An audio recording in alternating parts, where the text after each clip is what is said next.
warahmatullahi wabarakatuh. Teman-teman, selamat datang di channel Sosiologi SMA Negeri 1 Plumbon. Jadi di topik kali ini, di video kali ini kita akan membahas topik mengenai perubahan ya. Perubahan alat dan gaya komunikasi yang saat ini serba digital. Untuk membahasnya, kali ini kita sudah hadirkan dua narasumber. Halo. Ada Alia, ada Erlita juga. Tentunya dengan saya juga, Rindi. Oke teman-teman, jadi kita langsung aja ke pembahasannya ya, karena dan mereka tuh mungkin karena beberapa faktor gitu, mungkin karena kesibukan juga, jadi agak sulit. Ya sebenarnya sih dari kita juga kayak kaget ya diundang di channel yang sebesar ini, kayak channel channel pendidikan yang berkelas gitu ya. Aduh. Terima kasih ya sudah mau datang. Iya, terima kasih juga sudah mengundang kita. Iya, jadi sekarang kita langsung aja masuk ke topiknya, yaitu mengenai apa tadi Alia? Perubahan alat komunikasi dan gaya komunikasi di era digital sekarang ini kan.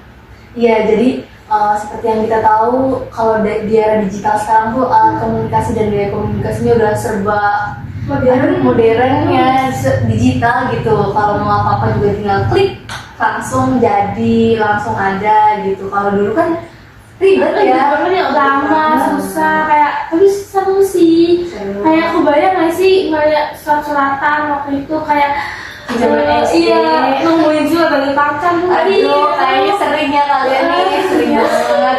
Aduh, tapi kalau misalkan langsung ke surat lebih jauh dari itu, ada eranya Megantropus dan manusia-manusia purba itu komunikasinya kayak gimana ya, kita jadi mikirin juga kalau udah digital semua kayak gini, karena kita nggak ngerasain ya. Mungkin mereka berkomunikasi pakai trompet mungkin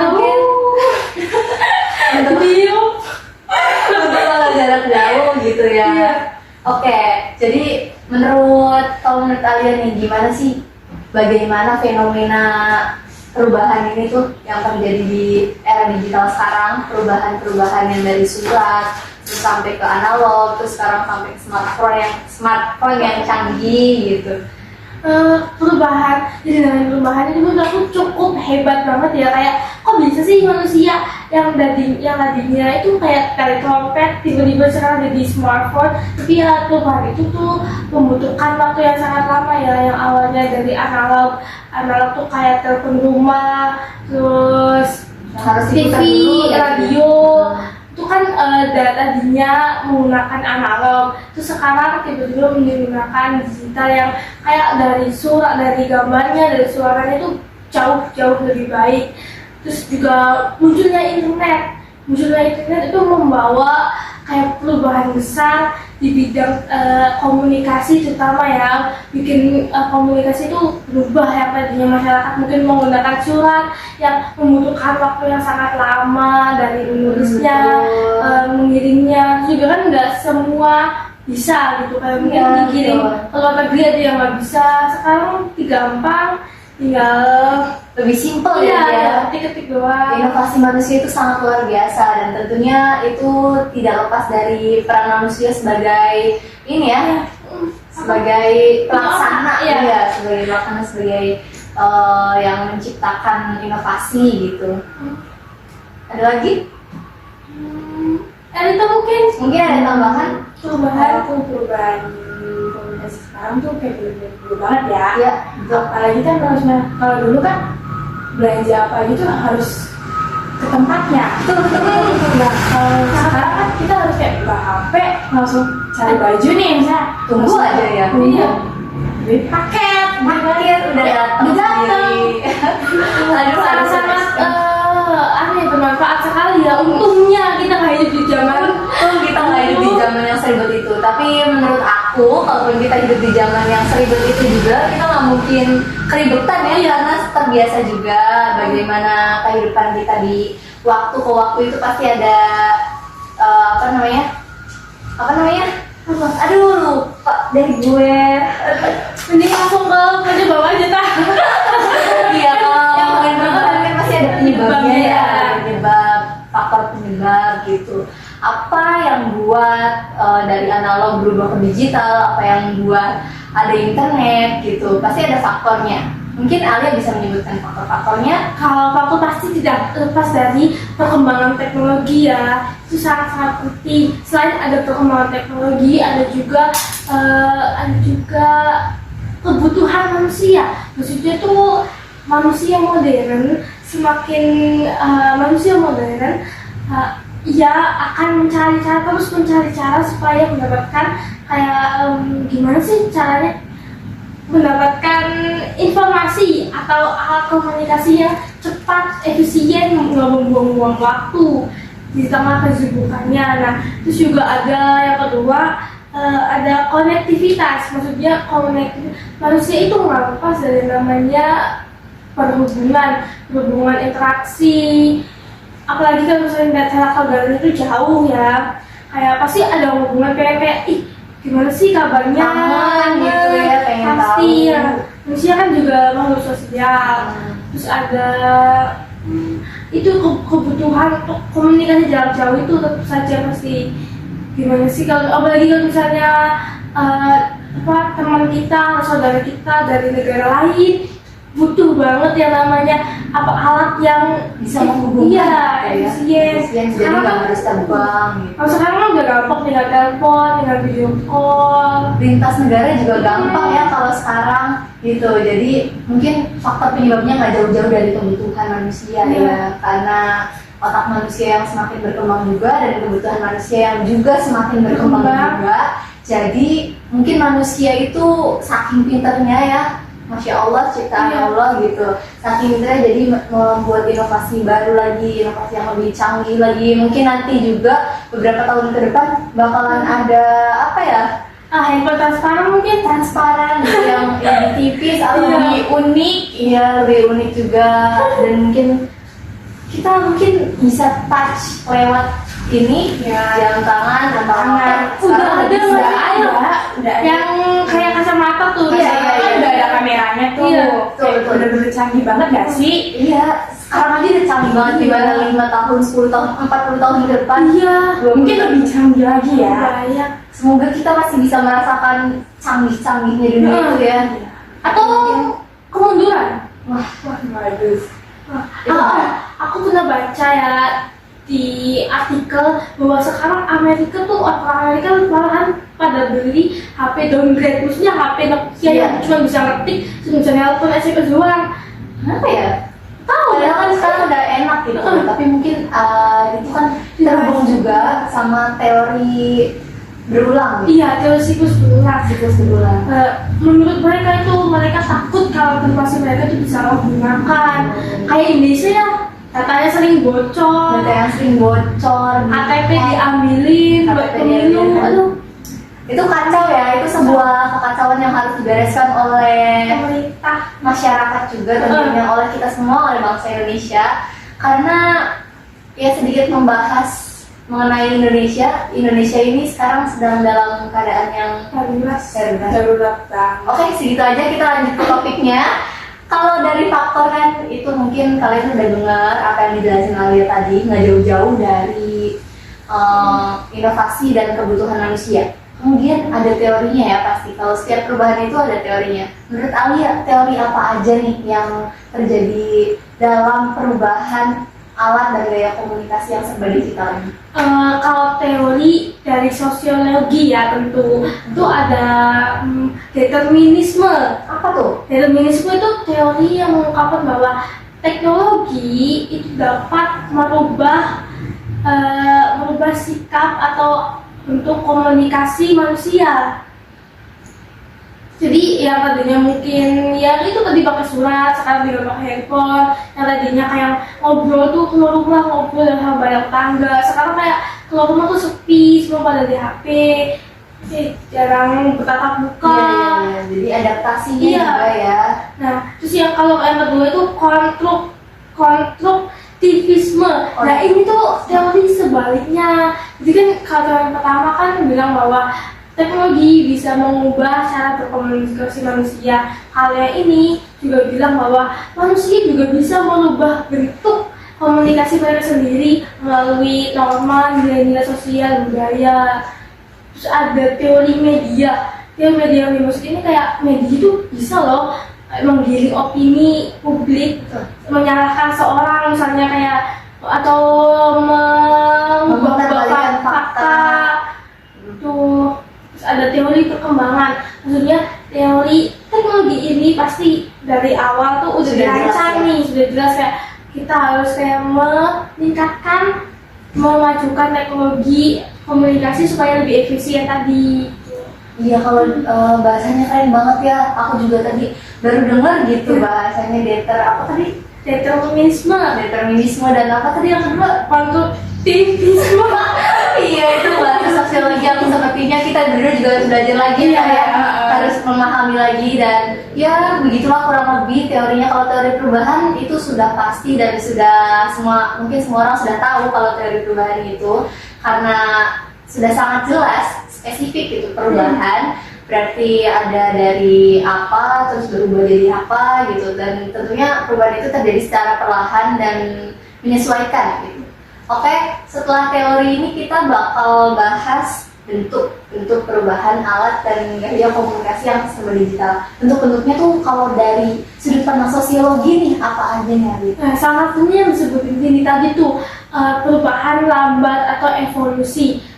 Kita lihat dari zamannya, dari surat menyurat, zaman analog itu lama banget butuh proses yang untuk jadi sekarang gitu, untuk kayak bisa ada teknologi kayak kacamata, kita bisa melihat film lagi jalan, bisa melihat film dengan kacamata yang ada kameranya. Terus juga ada perubahan besar, maksudnya perubahan besar ini mencakup seluruh nilai-nilai dan norma dalam masyarakat. Terus ada perubahan struktur, maksudnya teknologi bisa mengubah semua struktur masyarakat dari yang terkecil sampai terbesar, dari pemerintahan, ekonomi, sosial Sampai masyarakat itu Iya. Terus ada perubahan progres, perubahan kemajuan, terus ada perubahan proses. Jadi teknologi sekarang itu teknologi penyempurna dari teknologi sebelumnya. Terus ada teknologi munculnya perubahan itu secara damai gitu, nggak melalui kekerasan atau pemaksaan, pelan-pelan.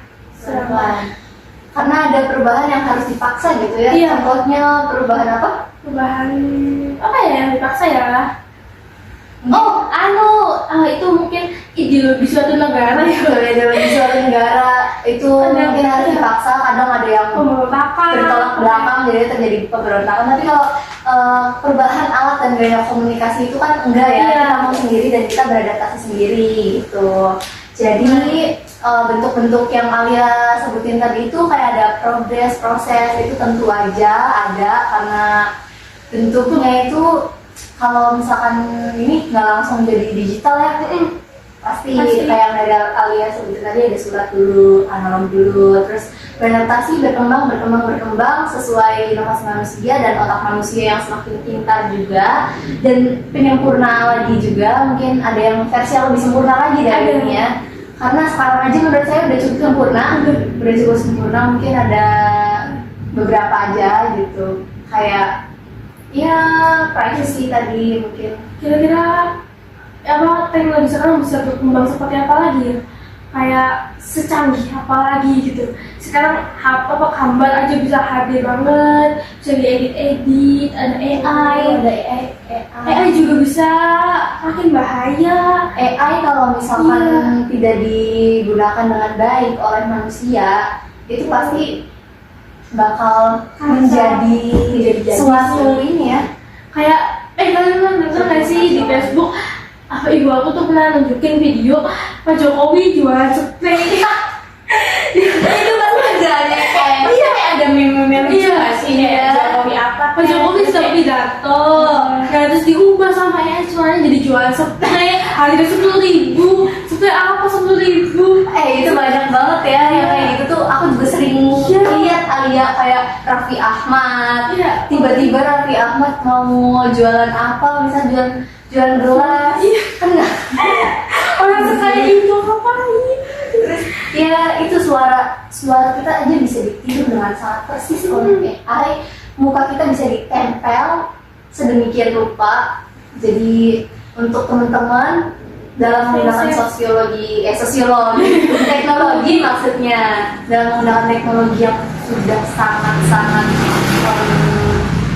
smart ini, sudah sangat bagus ini, maksudnya harus digunakan dengan baik juga gitu. Jangan sampai disalahgunakan menjadi hal-hal yang membahayakan orang lain dan merugikan orang lain gitu teman-teman. Sama gimana tadi kita bentuk bentuk ya. Aduh lupa nih soalnya udah siang ya. Oke, kalau tadi kita habis bahas bentuk perubahannya, sekarang kita mau bahas faktornya. Karena kalau perubahan itu tidak terlepas dari faktor penghambat dan faktor pendorongnya. Aku mau nanya ke Erlita nih, kalau menurut Erlita faktor pendorong perubahan alat dan gaya komunikasi yang serba digital ini tuh ada apa aja sih Kak? Ada perkembangan teknologi, ada kebutuhan sosial, terus ada faktor ekonomi, ada globalisasi, sama ada efisiensi. Betul, mungkin kita bisa bahas satu-satu dari apa tadi yang pertama? Jadi perkembangan teknologi. Nah, kayak yang tadi Alia sebutin, perkembangan teknologi itu sangat-sangat berpengaruh dalam perubahan ini ya, karena perkembangannya itu sangat besar dari apa tadi? analog Dari analog dan lain sebagainya itu sangat berpengaruh. Kemudian juga tadi Elita ada sebutin ekonomi. Ekonomi ini tergantung kitanya ya, tergantung masyarakat dan manusianya itu mampu nggak mengikuti perkembangannya. Karena harus didukung dengan biaya yang sangat besar juga gitu. Karena di era digital ini tidak ada yang murah ya semuanya ya. Untuk merubahnya juga mungkin butuh biaya yang lebih besar. Jadi tergantung kitanya, bagaimana kitanya. Iya, untuk kita supaya tetap hidup di zaman sekarang tuh butuh, tetap hidup dan karya itu butuh kreativitas, terus keterbukaan diri terhadap teknologi, belajar teknologi, terutama yang generasi muda nih. Belajar teknologi, kita bisa memanfaatkan teknologi loh. Kayak kita bisa loh kerja ke luar negeri, kerja di perusahaan luar negeri, tapi kita di Indonesia cuma lewat kayak Zoom, cuma kayak gitu. Atau ya kita jualan, bisa ekspor, atau jualan gambar, misalnya senang gambar tuh bisa dijual Hanya lewat HP hanya lewat HP ke luar gitu. negeri. Jadi banyak banget peluang kalau misalkan kalian bisa menggunakan teknologi dengan baik gitu ya. Terus kemudian kalau ada faktor pendorong pasti juga ada faktor penghambatnya. Sebenarnya ekonomi juga tadi biaya ya, termasuk faktor penghambat juga. Apa aja sih Kak faktor penghambat perubahannya? Ada kesenjangan gigi.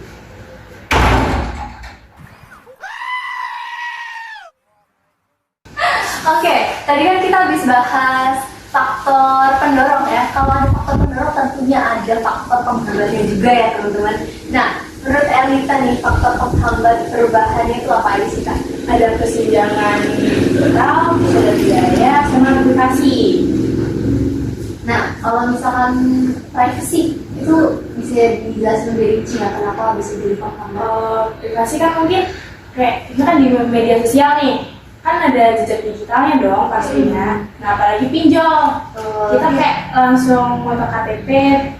Iya betul. Terus kayak apalagi kita nggak bayar dong, pasti diteror, ditelepon terus kayak anak remaja yang kayak kenakalan. Iya banyak banget kenangan remaja Kayak yang foto-foto yang benar-benar vulgar gitu loh. Iya. Kan apalagi kayak aku benci sebenarnya aku sebarin deh gitu kayak media sosial. Bahaya banget kan. Itu jadi faktor penghambat ya. Iya. Terus ada apa lagi tadi Kak? Ada biaya. Ya tadi kita udah bahas sedikit juga di sebelumnya. Mungkin kita bisa lanjut lagi ke dampak. Kalau misalnya ada perubahan pasti ada dampak positif dan dampak negatif. Menurut Erlita atau menurut Alia nih siapa aja deh yang mau jawab pertanyaan saya? Dampak positif dari perubahan alat dan gaya komunikasi yang serba digital ini apa sih? Kalau dampak positifnya itu akses informasinya tuh lebih mudah dan cepat dicari gitu loh. Iya. Lagi kayak misalnya kita kayak aduh aku pengen nyari ini tapi susah banget, kita kayak langsung ke HP atau ke laptop gitu kayak langsung cari, langsung ketik langsung dapat dapat kan. Kalau dulu kan nggak gitu ya. Iya, kita harus kemana-mana dulu kayak Harus ke ahlinya dulu. Iya. Gitu. Harus ke rumah, assalamualaikum, kamu tahu nggak ya ini gitu. iya. Terus ada konektivitas global yang komunikasinya kayak komunikasinya itu kayak kita misalkan lagi LDR nih sama pasangannya, kita juga kayak harus komunikasi kan, Iya. kayak antara telepon sama video callan. Gak mungkin dong kita LDR tapi kita nggak Komunikasi, Iya sih. bosan ya. Bosan, iya. Takutnya juga kita di sana, aduh pacar kita lagi ngapain ya, ngapain dia Kangen. lagi selingkuh gitu. Pasti kita juga Yang punya iya. overthinking, punya pikiran yang buruk gitu. Jadi harus saling ngabarin supaya terjaga gitu. Itu nggak tentang pacaran aja ya, tentang semuanya. keluarga, dan saudara-saudara yang lainnya, Iya, kayak kayak- temen. Jadi dampak positifnya lebih ini ya, lebih lurus gitu, lebih enak, lebih gampang ya. Iya. Terus ada apa lagi? Terus ada inovasi di berbagai bidang. Hmm. Nah itu kan kita kayak misalnya di berbagai bidang kan kayak bisa aja kita kayak jualan gitu loh. Bisa kayak kita kerja nih di mana kan kita kan harus pakai teknologi juga kan. Betul. Pasti. Menguntungkan ya. Terus selanjutnya apa lagi Kak? Terus ada dampak negatifnya. Oke, dampak negatifnya apa aja sih kalau tahu? Negatifnya itu ada ketergantungan. Terus ada FOMO nih. FOMO, aduh banget FOMO itu ya. Siapa ya yang suka FOMO nih? Aduh, saya suka FOMO. Aduh, orang FOMO itu sebenarnya nggak masalah Iya sih. tergantung mereka aja kan. Cuma agak Gimana? Kalau FOMO-nya yang rugi itu enggak banget sih. banget. jadi FOMO juga harus dipilih ya, Iya.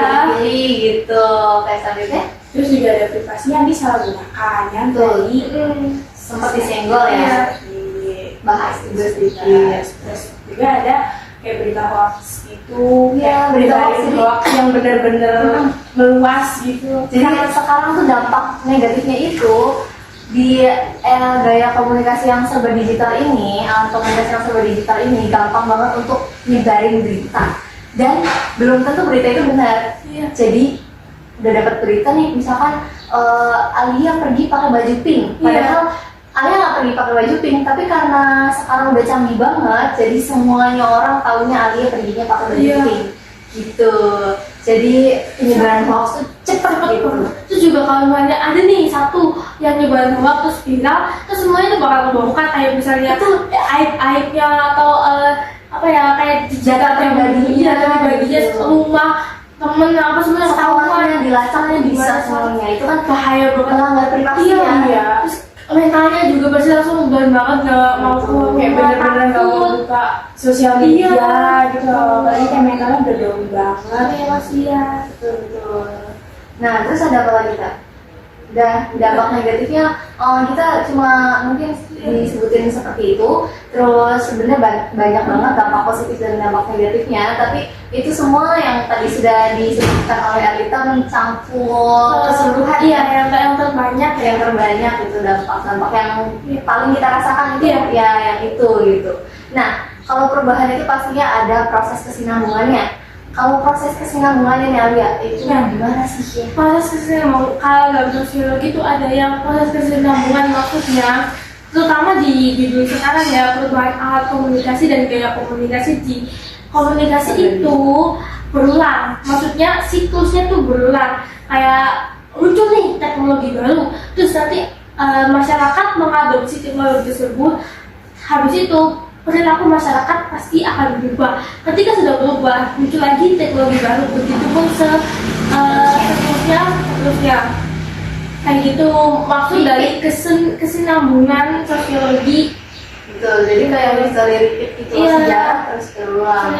Mungkin nanti setelah kita terbang jauh ke zaman yang sangat Iya. canggih, nanti bakalan ada hancur. Kan bumi kepunahan. juga, ya. Bumi juga udah pernah beberapa kali mengalami kehancuran. Kehancuran ya, Kepunahan. gitu. Jadi mungkin kalau misalkan kita udah canggih banget, dunia ini udah canggih banget, terus ada kehancuran, dan kita harus mau nggak mau dong harus mengulang lagi dari awal, dari zamannya komunikasi pakai trompet dan segala macam, dari zamannya belanja harus barter dulu Iya. ya gitu. Atau nanti kita jadi kayak Atlantis, ketika sudah maju banget tiba-tiba ada Hilang. bencana terus hilang terus muncul ada apa dunia baru terus kayak nyari kita nih dunia ini tuh apa sih yang Iya, tadi iya. maju banget. Dunia ini tuh pernah maju banget tapi hilang. Iya, Nanti di hilang. dunia selanjutnya mungkin ya. Aduh, nggak ada habisnya kalau kita misalkan bahas alam semesta Iya. ini ya. Atlantis aja kita sekarang nggak tahu titik pastinya titik tentunya itu ada di mana. Ada yang Kalau bilang sih di Indonesia, Indonesia ada yang bilang di Swiss, Belanda ada. Belanda ada juga. Jadi kalau misalkan bahas alam semesta nggak akan ada habisnya karena menurut aku alam semesta itu topik yang sangat menarik untuk dibahas. Terus alat sukses juga nggak ada yang bisa memprediksi secara akurat dan efektif. Kayak ada namanya teori chaos ya. Teori butterfly effect. Ya jadi kayak ada yang bilang alam itu nggak bisa diprediksi, bahkan perkiraan cuaca aja tuh bisa chaos hanya karena satu kepakan kuku. Saking luasnya alam semesta. Jadi ada karena satu kejadian semuanya itu bisa berpengaruh ke semuanya gitu. Kejadian kecil. Iya maksudnya butterfly effect itu mungkin kayak gitu ya. Nah teman-teman, tadi kita udah sedikit bahas ya, mungkin sedikit banyak ya Iya. bahas mengenai bagaimana perubahan alat komunikasi dan gaya komunikasi yang sudah digital serta teori dan bentuknya, faktor-faktor dan dampaknya gitu. Terus juga tadi kita jelasin proses kesinambungan juga sedikit. Mungkin sudah cukup ya bahasan kita kali Udah, ini iya. mengenai apa tadi ya kita perubahan. Teknologi di era globalisasi. Iya, seperti itu ya teman-teman. Jadi kayak yang kita bahas tadi ada beberapa hal juga yang mungkin bisa kalian ambil hal positif seperti tadi yang kita tuh nggak boleh Iya. memutarbalikkan fakta, nggak boleh dibarin hoax, nggak boleh memperalat teknologi, tidak boleh memperalat teknologi dengan kebutuhan yang tidak sebenarnya nggak dibutuhin banget Iya. gitu. Dan kita juga nggak boleh kecanduan dan memaksakan diri juga. Kalau misalkan emang HP-nya maunya lagi kayak gini, tapi trennya udah ketinggalan zaman gitu. Kalau misalkan Masih bisa bisa. mengikuti, Iya. ya udah. Udah gitu. HP-nya masih bisa hidup, masih bisa dimainin, kenapa harus ganti gitu? Betul, karena kalau masih berfungsi dengan baik juga ya nggak apa-apa lah. Nggak perlu dipaksakan ya. Misalkan Dan ada beberapa hal juga tadi yang kita bahas mengenai alam semesta. dua topik ya ada sebenarnya open topik tapi nggak apa-apa kita bahas juga.